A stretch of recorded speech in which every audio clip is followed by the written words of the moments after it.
Chapter 15. 12 were dead, 65 injured, 4 were missing.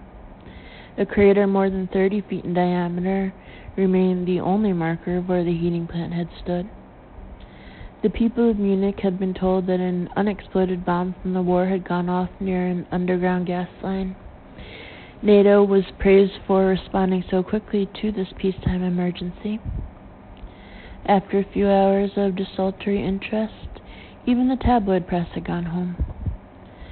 For 3 days, the military firemen and rescue workers had gone through the rubble, fighting the constant flare-ups of the gas lines, clearing debris from the back of the main building, much of which had sheared off cleanly, like opening a doll's house. 5 of Kilgore's men had been killed in the explosion. Many more suffered broken bones, hearing loss, or burns. Kilgore himself, partially shielded from the blast by the Humvee, had sustained a crushed right leg and a dislocated shoulder when a secondary explosion had rolled the utility vehicle on top of him and his sergeant. But he was on the scene each morning since, nevertheless, supervising the last act of his search for Brian Newman.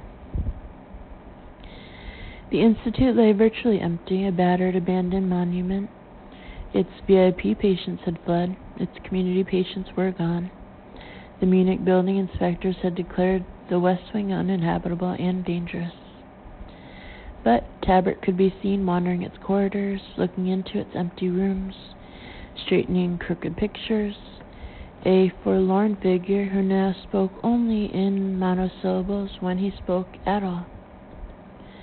But every morning, starting with first light, a special team of NATO military rescue and forensic experts probed through the crater and surrounding wreckage.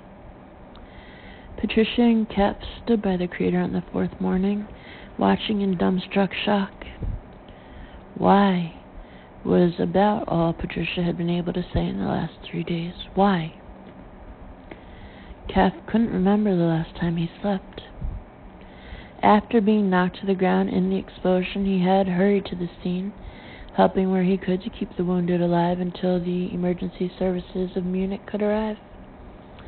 He'd performed surgery for the first time in 35 years, saved many lives, but he still felt drained and empty, as if something newly given to him had been snatched away in that moment of flame, frenzy, and destruction.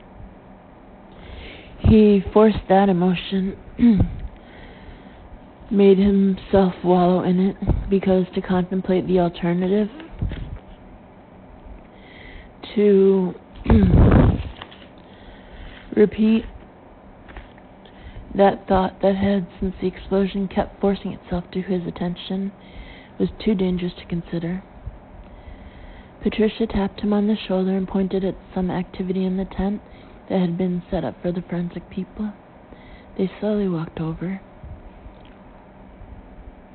She noticed Kilgore sitting in a wheelchair, nodding grimly as he made notes on a clipboard. They approached him quietly.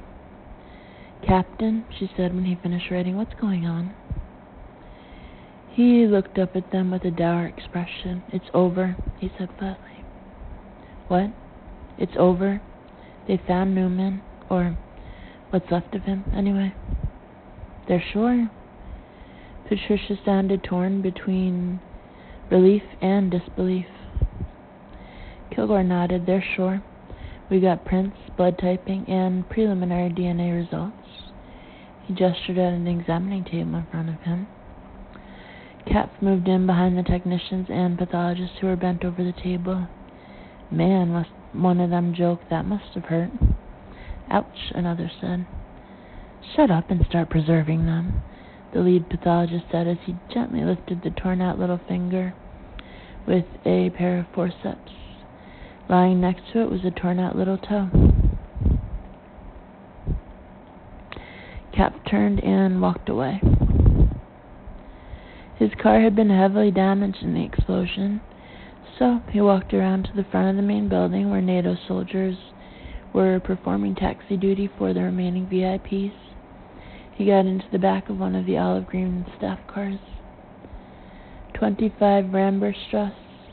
The driver nodded and pulled out. For the first time since that night, Cap realized that he was still wearing Newman's jacket. Without knowing why, he looked in the pockets. All he found was a card envelope. He held it up to his blurred eyes. Mon frère was all it said. He opened the envelope and read the single sheet of paper contained within. He recognized it as part of a poem by an American poet. He couldn't remember which one.